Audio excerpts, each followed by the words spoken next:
In the peaceful suburbs of Atlanta, Georgia, a man named Marcus Lane once lived a life of accomplishment and prestige. A senior architect at a renowned firm, he had carefully constructed a world of success and stability. But then, the unexpected struck. The company downsized, and Marcus, despite his unwavering loyalty, found himself thrust into the cold with little more than a perfunctory handshake and a severance check. In the wake of his sudden unemployment, Marcus attempted to conceal his misfortune from his wife Denise, a woman whose appetite for perfection rivaled her sharp tongue. Pretending to go to work each day, Marcus hid away in coffee shops, desperately searching job boards and tailoring resumes, but hope, like the foam on his daily cappuccino, dissipated day by day. The weight of the lie became too much to bear, and when Denise uncovered the truth, the calm facade of their life shattered. She erupted in a fury that shook the foundations of their quiet suburban home. Eyes like cold, hard flint met Marcus's gaze as Denise delivered her ultimatum. "A man who can't provide is no man at all."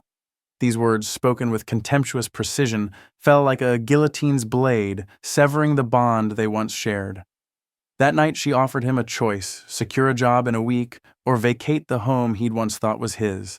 As the final grains of sand trickled through the hourglass, Marcus found himself standing at the curb with a duffel bag slung over his shoulder. It was as if the ground had crumbled beneath him. 7 days had passed, and with them, his marriage and his home. The door slammed shut, a reverberation that echoed through his very being. Shuffling through the streets, Marcus felt as if he'd been thrust into a living nightmare. Friends, once reliable, turned icy at the slightest hint of his need. Pride, a double-edged sword, stung him, preventing him from reaching out to his brother in Texas. The confines of his car became his refuge, a respite from the harsh reality outside. There, he wrestled with the question of how his life had spiraled so catastrophically. What Denise, in all her venomous outrage, had no inkling of, and what Marcus himself had nearly forgotten in the shadows of his despair, was a seed sown 5 years prior. During a sojourn to Seattle for a building project, he had met a young, brilliant software developer with a revolutionary idea for an AI-powered app that could predict market trends. The man's vision was inspiring, his need for funding urgent. Impulsively, Marcus, then flush with cash, wired $10,000 without hesitation, almost as if he had known this small act would one day be his salvation. The app was christened TradeMind, a moniker that seemed to embody its revolutionary nature. On a cold, rainy night, as Marcus huddled in his car for warmth, his mind drifted to his forgotten investment. Curiously, almost whimsically, he logged into an old email account and stumbled upon a message from 6 months prior, as if it had been waiting for him all along. The message, innocuous yet pregnant with possibility, read, "Dear Mr. Lane, your equity in TradeMind Inc. has matured significantly. Please contact us regarding your payout options. Sincerely, Marla Evans, Chief Financial Officer." These words, an unexpected ray of light in the darkest of storms, seized Marcus' attention and set his heart aflutter. As if in a trance, Marcus steadied his trembling hands and composed a reply. In 2 weeks, his life was transformed beyond recognition. His modest nest egg had been eclipsed by a 7-figure fortune.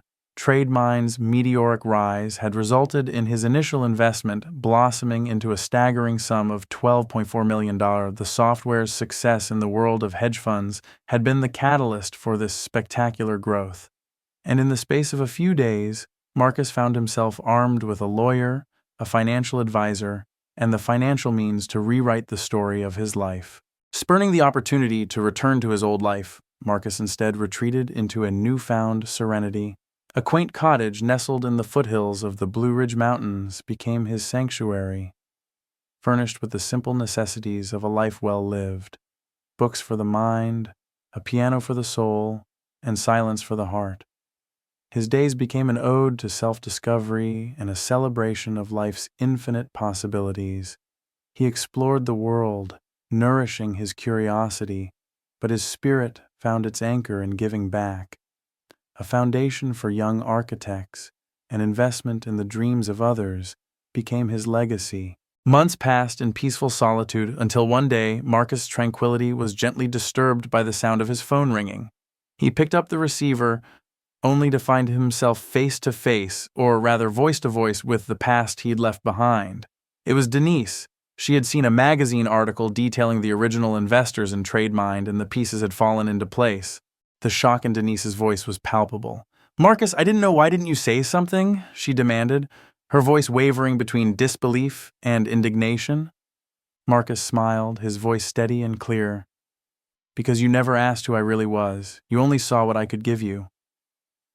There was a pause, pregnant with understanding and regret, before Denise found her voice again. "Marcus, I'm sorry." With a subtle click, Marcus ended the call, closing the door on a chapter of his life that had once been everything, but now felt like a distant memory. That day marked the final time he ever heard Denise's voice. But as he hung up the phone, a strange peace settled over him. The heaviness of the past had been lifted, and in its place was the weightless wonder of a life fully unapologetically lived.